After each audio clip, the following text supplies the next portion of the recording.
All right, let's go ahead and get into these packs today and see what we got. First card is Rip Chain Razorkin. Has reach, pay 2 and a red to sacrifice a land and draw a card. Glimmer Burst. It's an instant, draw 2 cards, create 1/1 white glimmer enchantment for 3 and a blue. Possess Goat for 1 white. Pay 3 to discard a card and put 3 1/1 counters on Possessed Goat, and it becomes a black demon in addition to its other types. We got Bear Trap. Sacrifice it. Deals 3 damage to target creature. So today we're looking for a legendary creature that we can build a commander deck around. Bashful Beastie is not legendary. Target creature can't be blocked this turn and draw a card for 1. Enter the Enigma. I don't really remember much about Duskmourn. Came out around Halloween last year. It's kind of an interesting storyline about this moth beast that was putting tendrils into other planes and having doors, and people would get lost inside of it. It was kind of like his... It basically consumed the entire plane, I believe. Just cast a spell, return permanent card to its owner's hand. Vengeful Possession, 2 and a red. Gain control of target creature. Untap it, gets haste. Collective Company is that's the group of people that went to go search for somebody who was lost in this giant haunted house. Survivors who stay together, slay together. Ooh, Enduring Vitality, nice. I love this card. I have it in my CEDH deck, but it works good in any deck, really. So if you have creatures, you can turn them sideways and make some mana. Then we have a land. An Irreverent Gremlin, who's Menache. And this beautiful art card. Name that person. Alright, I ended up getting another booster pack, and I'm also going to give one away in this video, so stick tuned for information on how to get your own free Duskmourn pack.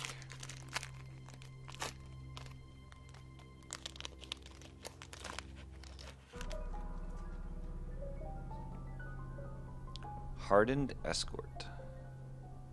Not a legendary creature.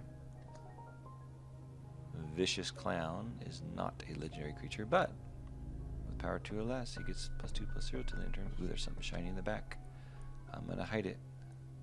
We have a Leech.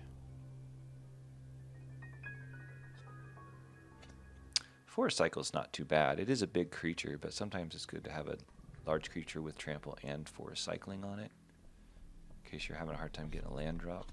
Tunnel Surveyor. When it enters, create a 1/1 glimmer. Enchantment for 2 and a blue.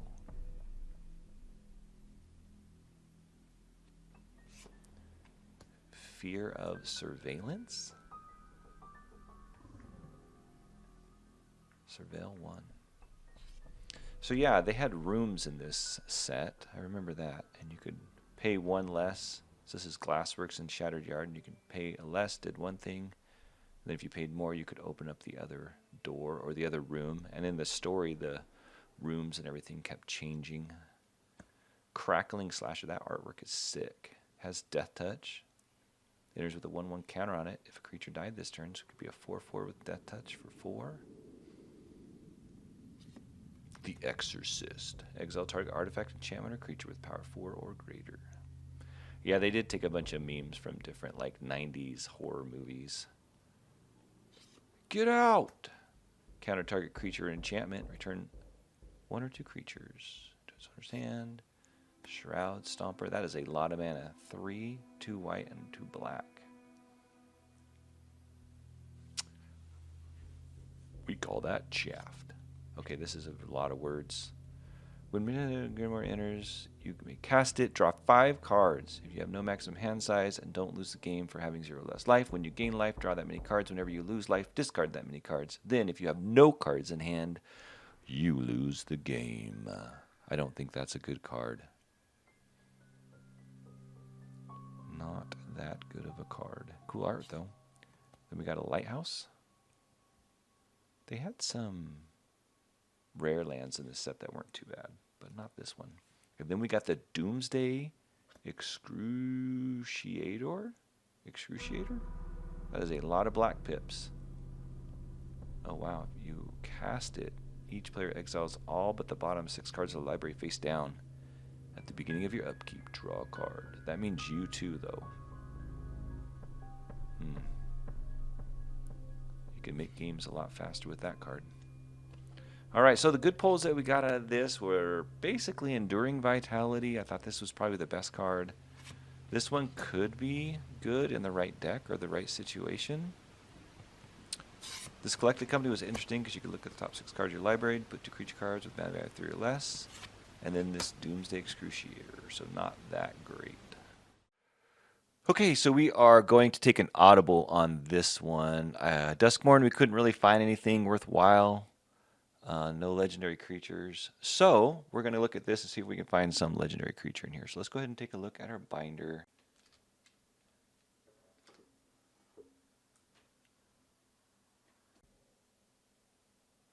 And I've opened some Duskmourn cards in the past, so we should be able to find something in here.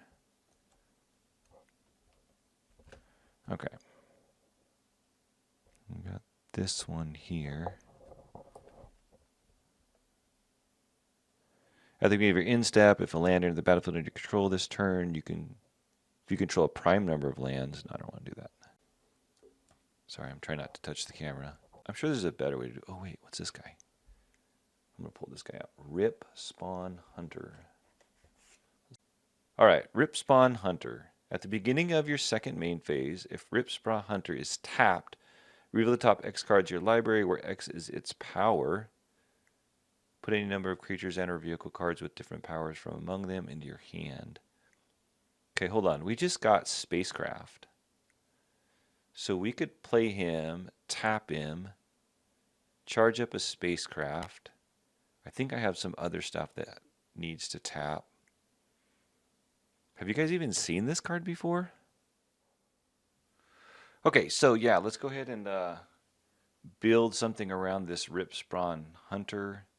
But before we get started, I do have this extra pack of Duskmourn. So if you're interested in winning this pack of Duskmourn, if you could like, comment, subscribe, maybe share this video with a friend. I've got a few of these packs I can give out. So I would love to do that. Maybe in like 7 days or so, we'll post this, and then within 7 days we'll get a winner, and I'll ship it to you for free. It's no big deal. I just want to give back to you guys that have subscribed, and you early subscribers or people who are watching, and I'll try to start giving packs out pretty much every video, so that should be good.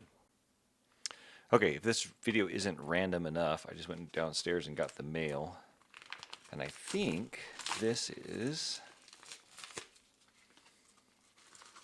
the card I ordered last week. So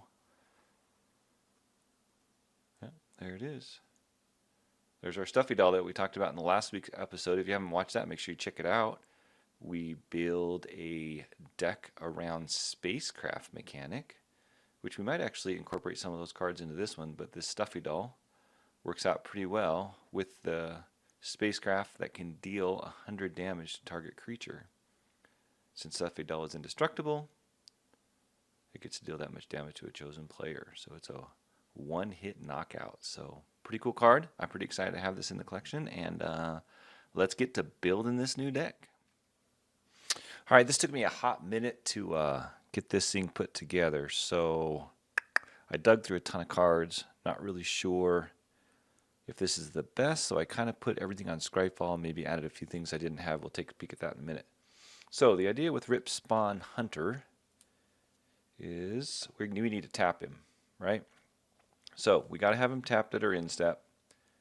At the beginning of your second main phase, if he is tapped, reveal the top X cards of your library, where X is its power. Put any number of creature and or vehicle cards from different powers from among them into your hand. Rest on the bottom of our library. So we are going to do the best that we can to tap this bad boy. So let's see what we got. We need some support, so tap another untapped creature you control. Gains indestructible. All right, we got some Spacecrafts that we can go ahead and tap him with.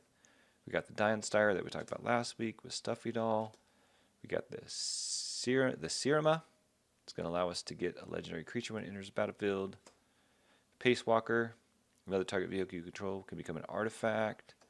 We got the Cultivator's Caravan. We can add 1 mana of any color.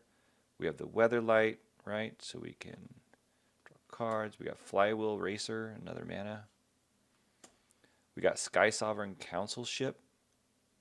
When it enters the battlefield or attacks, it deals 3 damage to any target creature or planeswalker an opponent controls, which is nice. Crashing Drawbridge. We need to give everything haste in order to cheat some creatures in, right? So we need to cheat some creatures in so we can crew our big things. So we have Elvish Piper, Kona Rescue Beastie, and then that other green spaceship that I'm going to talk about later that it can cheat a creature in also. Quicksilver Amulet. And we are going to cheat in some big bad boys. So this Galta Primer Hunger, Galta Stampede Tyrant, this Ulamog, Pathbreak Ibex, right? It's going to get bigger. Void Winner, Territory Kohler, Landfall. When a land enters the battlefield under control, we can look at the top card of my library. If it's a creature card, I can reveal it, put it in my hand. If you don't put it into your hand, you may put it into your graveyard.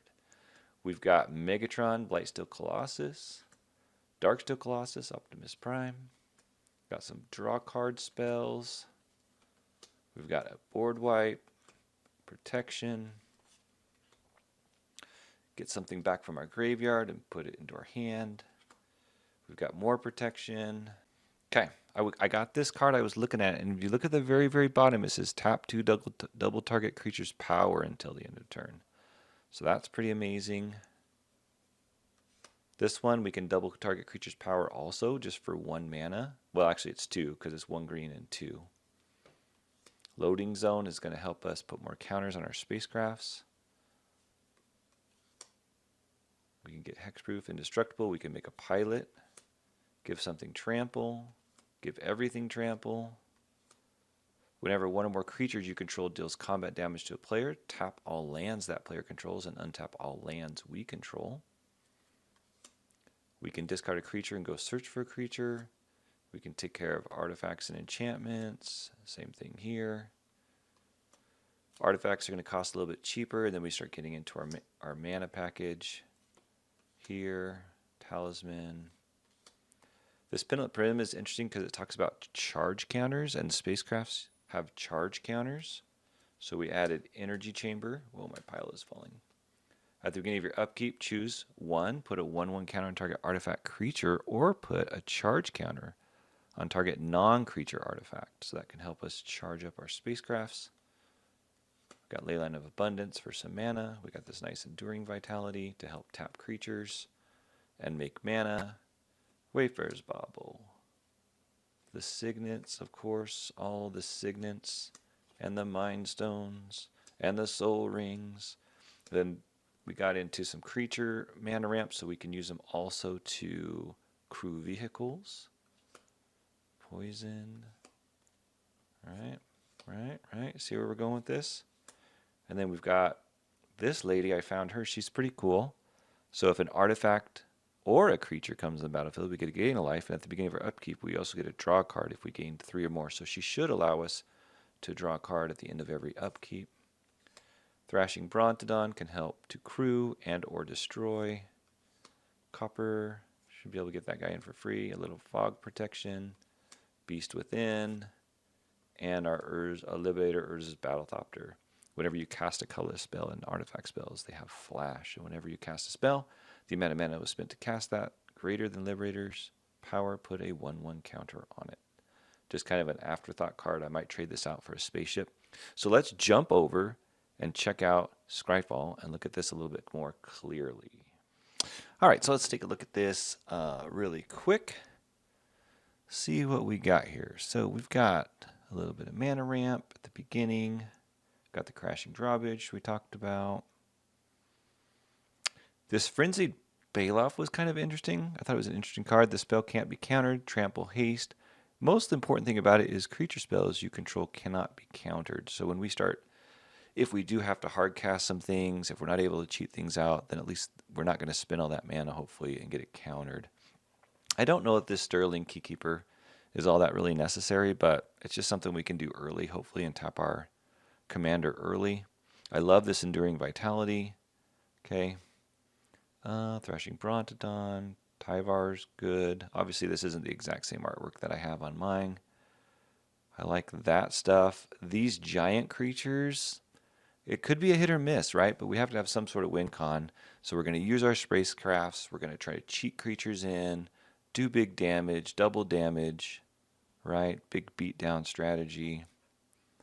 And then just enjoy some of these new cards that we got, some of these new spacecrafts, like Exploring Broodship, right? You can play an additional land on your turn. We got Lumen class. Basically, it just allows us to tap early.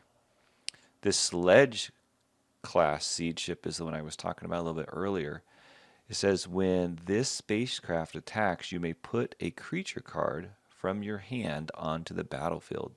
So that's really awesome that it works like kind of like a Elvish Piper type effect. So we can get some of these large creatures, we can cheat them onto the battlefield. So all in all, I think this would be a really fun deck. If we can get the Dawn-Sire, get that thing going, hit the Stuffy Doll, that would be super awesome. Anyways, I hope you guys enjoyed this build. If you have built something like this, or you'd like to build something like this, let me know. I did not look at anything on EDH Rec yet. I have not looked at anything. This is just off the top of the dome. So if this deck is doo-doo, then I just made it out of the cards I had. But that is the fun. That is the fun that I find about making decks. I enjoy digging, and I dug for hours and hours to find all these cards. So thanks a lot for watching. I hope you enjoyed this episode. Hopefully we'll do a spin the wheel again soon, and we'll see you next time.